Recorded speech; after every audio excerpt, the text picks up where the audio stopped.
तो भाई आईपीएल 2026 के लिए अब लगभग सभी 10 टीमों का रिलीज्ड प्लेयर की लिस्ट कंफर्म हो चुका है। किसी टीम ने 5 खिलाड़ियों को रिलीज किया है तो किसी टीम ने 7 खिलाड़ी को, और कई टीमों ने तो भाई 10-10 प्लेयर तक को रिलीज किया है। खैर चलिए देखते हैं IPL 2026 all 10 teams final released player की लिस्ट। तो अभी तक चैनल को सब्सक्राइब नहीं किए, सब्सक्राइब कीजिए, वीडियो लाइक कीजिए। सबसे पहले अपन कोलकाता नाइट राइडर्स की रिलीज्ड प्लेयर की लिस्टें देखते हैं। तो भाई KKR Quinton de Kock, Rahmanullah Gurbaz, Venkatesh Iyer, Manish Pandey, Anrich नोकिया, अनुकूल राय, स्पेंसर जॉनसन, मोइन अली और मयंक मारकंडे टोटल इन 9 प्लेयर्स को रिलीज करेगा। अब कई लोग सवाल उठाएंगे भाई मनीष पांडे को नहीं करना चाहिए। आई एग्री, मनीष पांडे को रिलीज नहीं करना चाहिए, बट केकेआर का टीम कॉम्बिनेशन देखो। इनफैक्ट केकेआर को मनीष पांडे जैसा प्लेयर चाहिए ही नहीं। केकेआर के टीम में ऑलरेडी अजिंक्य रहने हैं, अंग कृष्ण रघुवंशी है, दोनों सेम टेम्पलेट से खेलते हैं। इधर मनीष पांडे भी उन्हीं के अंदाज से क्रिकेट खेलता है। तो तीनों खिलाड़ियों को एक साथ प्लेइंग 11 में जगह केकेआर नहीं दे सकता, यानी केकेआर को मनीष पांडे की जरूरत नहीं है। वही बात करें अपना क्विंटन डिकॉक, रहमानुल्लाह गुरबाज, दोनों में से किसी एक को ही रिलीज करना चाहिए, ऐसा भी कई लोगों के मन में सवाल आ रहा होगा, बट मेरे ख्याल से नहीं भाई, दोनों विकेट कीपर बल्लेबाज को रिलीज कर देना चाहिए। और केकेआर को ओपनिंग के लिए सुनील नारायण के साथ अपना अजिंक्य रहने को कराना चाहिए। अजिंक्य रहने, Sunil Narayan is a good choice for opening pair. तो ये दोनों का ओपनिंग पेयर हो जाएगा। 1 डाउन पर अपना आ जाएगा अंग कृष्ण रघुवंशी। दैट्स व्हाई कि मैंने इनके दोनों विकेट कीपर क्विंटन डिकॉक और रहमानुल्लाह गुरबाज दोनों को रिलीज कर दिया।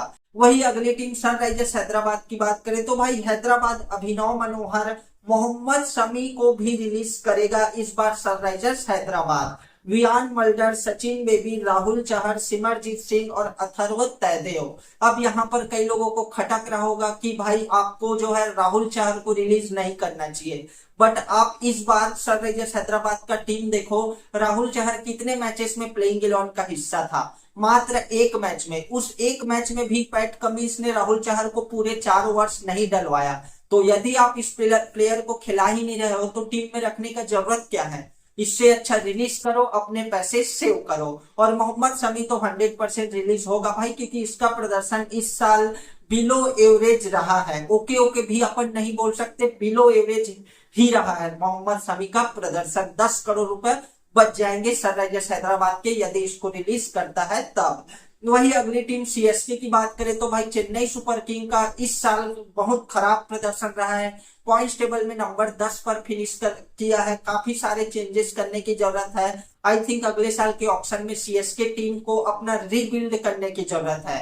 खैर सीएसके जो है राहुल त्रिपाठी, रविचंद्रन अश्विन, रचिन रविंद्र, विजय शंकर, दीपक हुड्डा, नाथन इल्स और डेविन कॉनवे, इतने प्लेयर्स को रिलीज कर सकता है। हालांकि कई लोगों को लग रहा होगा कि डेविन कॉनवे और रचिन रविंद्र दोनों को रिलीज नहीं करना चाहिए, बट मेरे ख्याल से कर देना चाहिए भाई, क्योंकि सीएसके को टॉप ऑर्डर की जरूरत ही नहीं है। इस साल जब आईपीएल बैन हुआ फिर रीस्टार्ट हुआ तब सीएसके को अपने टीम का रियल कॉम्बिनेशन समझ आया, लेकिन उतना देर तक काफी देर हो चुका था, क्योंकि इनके पास टॉप ऑर्डर में उर्विल पटेल है, शेख रशीद है, अपना आयुष मात्रे है। तो डेविन कॉनवे और रचिन रविंद्र किस नंबर पर खेलेंगे? और दोनों का टेम्पलेट भाई लगभग जो है 125-130 की स्ट्राइक रेट वाला है, और 130-35 इनफैक्ट 140 की स्ट्राइक रेट से खेलने वाला बल्लेबाज भी अब आईपीएल के लिए सुटेबल नहीं है, क्योंकि इंपैक्ट प्लेयर के रूल आने से जो बल्लेबाज सीधा 150-170 से बल्लेबाजी करता है उसी को टीमें ज्यादातर बैक करना चाहता है। लेकिन रचिन रविंद्र और डेविन कॉनवे दोनों 130-25 वाले हैं, तो आई थिंक दोनों को रिलीज कर देना चाहिए। इससे सीएसके के काफी सारे पैसे सेव होंगे, क्योंकि आप देख सकते हो रचिन रविंद्र 4 करोड़ रुपए लेकर बैठा है, यानी 4 करोड़ रुपए में ऑप्शन में लिया था। वही डेविन कॉनवे लगभग 6 करोड़ 25 लाख रुपए लेकर बैठा है। 10 करोड़ रुपया आपके सेव हो जाएंगे। इन दोनों को आई थिंक रिलीज कर देना चाहिए। वही बात करें राजस्थान रॉयल्स की तो भाई आरआर का कहानी भी सीएसके के जैसा है। दोनों इस साल के आईपीएल में पॉइंट्स टेबल में बॉटम पर फिनिश किया है, और राजस्थान रॉयल्स को भी अपना टीम रीबिल्ड करने की जरूरत है। खैर Rajasthan Royals Wanindu Hasaranga, Lhuandre Pretorius, Shimron Hetmyer, Shubham Dubey, Akash Madhwal, Maheesh Theekshana, Tushar Deshpande, Fazal Farooqi और ध्रुव जुरैल। टोटल इन 9 प्लेयर्स को रिलीज कर सकता है। हालांकि ध्रुव जुरैल को रिलीज करना चाहिए नहीं करना चाहिए, इस पर मैं 50-50 बोल सकता हूं। और अगर आपको मैं अपने ओपिनियन से बताऊं तो ध्रुव जुरैल को भी रिलीज कर देना चाहिए भाई, क्योंकि आपने 14-14 करोड़ रुपए में रिटेन किया है। क्या ध्रुव जुरैल ने 14 करोड़ वाला प्रदर्शन इस साल किया है? हालांकि उतना बुरा भी प्रदर्शन नहीं था, बट अपन ओके ओके बोल सकते हैं भाई। आप टीम के इतने मतलब सीनियर प्लेयर है तो सीनियर वाला प्रदर्शन दो, तब आपको रिटेन किया जाएगा। इस साल ध्रुव जुरैल ने टोटल 14 मैचेस में मात्र 261 रन बनाया है, तो 14 करोड़ को तो जस्टिफाई अपने प्राइस को ध्रुव जुरैल नहीं करता भाई, इसलिए इसे भी रिलीज कर देना चाहिए। हाँ, अगर आपको ये प्लेयर बैक चाहिए तो ऑप्शन में रीबाय कर सकते हो, इसलिए आपको 8 से 10 करोड़ के अंदर अंदर ध्रुव जुरैल मिल जाएगा, यानी आप अपने 4 से 5 करोड़ रुपए बचा लोगे। वही बात करें सिमरन हेटमायर की, तो ये 11 करोड़ रुपए में इसको रिटेन किया गया था, इसे भी रिलीज कर देना चाहिए। क्यों? क्योंकि इस साल कई बार ऐसे सिचुएशन आए हैं जहां पर सिमरन हेटमायर अपने एबिलिटी का मात्र 10-12% भी यूज कर देता तो वो मैच इजली राजस्थान रॉयल्स को जिता सकता था, लेकिन सिमरन हेटमायर ऐसा करने में फेल्ड हो गया, नाकामयाब रह गया। अब ऐसे प्लेयर्स जो कि आप जीता हुआ मैच हरवा दे, उसे रिटेन करने का कोई फायदा नहीं है। तो ये 2 बड़े प्लेयर्स को आरआर रिलीज कर सकता है। वैसे आप लोग अपना अपना जो है ओपिनियन कमेंट में जरूर बताना। वही next team Lucknow super giants की बात करें तो भाई लखनऊ लगभग इस साल 12 मैचेस हो गए थे, तब तक इसके चांस बने हुए थे प्लेऑफ में जाने का, लेकिन आखिरी के जो 4-5 मैचेस है वो थोड़ा सा खराब चले गया। दैट्स वाई कि लखनऊ जो है प्लेऑफ के लिए क्वालिफाई नहीं कर पाया। और इसका एक और रीजन है ऋषभ पंत का लगातार जो है फॉर्म में न रहना। आखिरी मैच को हटा दिया जाए तो बाकी के 13 मैचेस में ऋषभ पंत का प्रदर्शन बिल्कुल 0 रहा है। खैर लखनऊ का देखते हैं तो लखनऊ भाई David Miller, Shahbaz Ahmad, Akash Singh, Matthew bridge के, रवि बिश्नोई, समार जोसफ, मयंक यादव, हिम्मत सिंह और अर्शिल कुलकर्णी, इन 9 प्लेयर्स को रिलीज करने वाला है। वही नौवा टीम रॉयल चैलेंजर्स बेंगलोर की बात करें तो भाई ये टीम चैंपियन टीम है, इस बार ट्रॉफी जीता है, अपने टीम से ज्यादा प्लेयर्स को रिलीज नहीं करने वाला। बट फिर भी जो 2-4 प्लेयर्स का प्रदर्शन अच्छा नहीं रहा उसे तो रिलीज करेगा ही करेगा, क्योंकि रिलीज करेगा तभी इनके पर्स में पैसे आएंगे, और यदि रिलीज नहीं करेगा, पैसे ही नहीं रहेंगे, तो आप साल 2026 का मिनी ऑक्शन देखने थोड़ी जाओगे। इसलिए ये जरूरी भी है कि कुछ प्लेयर को रिलीज कर दिया जाए।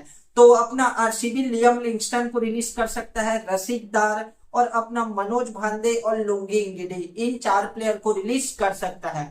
वैसे तो मैं सोच रहा था कि स्वास्तिक चिकारा को भी रिलीज कर दिया जाए, बट उसे एक भी बार ट्राई नहीं किया गया था इस सीजन, तो ऐसे में अपन कोई भी एक्शन नहीं ले सकते बिना उसका बैटिंग देखे। वैसे 3-4 नंबर पर स्वास्तिक चिकारा बैटिंग करता है, तो टोटल यही 4 प्लेयर को आरसीबी रिलीज करेगा।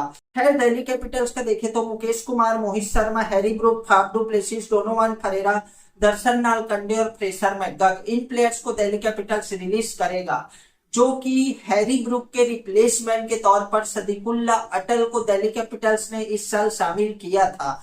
यानी हैरी ब्रूक को रिलीज करने से सदीकुल्ला अटल भी रिलीज हो जाएंगे, यानी दोनों प्लेयर एक दूसरे से इंटरकनेक्ट है, एक के ऊपर एक्शन लेने से दूसरे के ऊपर रिएक्शन होगा। मेन प्लेयर हैरी ब्रूक है, यानी ब्रूक को रिलीज करने से अटल भी आपे आप चले जाएगा। वैसे और कई लोग ऐसा भी बोलेंगे कि फ्रेशर मैकगग को रिलीज नहीं करना चाहिए, वो ताबड़तोड़ गजब का शुरुआत देता है। बट भाई आप जरा सोचो, T20 क्रिकेट में मानता हूँ छोटा फॉर्मेट है, लेकिन इतना भी छोटा फॉर्मेट नहीं है कि आप आते ही बड़े बड़े शॉट्स मारने लग जाओ। मान लो फ्रेशर मैकगग 3 ओवर में 40 रन बना भी दिया, उसके बाद आउट हो जाता है, तो इससे दिल्ली कैपिटल्स का कोई फायदा नहीं है, बराबर हो जाएगा, दोनों टीमों का 50-50 ही रहने वाला है। इससे दिल्ली कैपिटल्स मैच में आगे नहीं चले जाएगा यदि 3 में 40 बना दिया, उसके बाद फ्रेशर मैकगग आउट हो गया। तो T20 क्रिकेट में थोड़ा संभाल कर खेलने की भी जरूरत है। 120 बॉलों का गेम, 120 बॉलों का खेल है भाई, ऐसा नहीं है कि 2-4 ओवर का खेल है बस अपना अंधाधुंध घुमाते जाओ और फिर आउट हो जाओ, क्योंकि आपका तो नाम ही है फ्रेशर मैकगग, आते ही मारो सीधा 250 की स्ट्राइक रेट से खेलो। तो ये प्लेयर जो है मैच्योरिटी नहीं है, इमैच्योर प्लेयर है, ऐसे में इसको रिलीज कर देना चाहिए। और यदि कम पैसे का रहता तो मैं एक दफा सोचता भी कि नहीं भाई चलो रिलीज नहीं करते।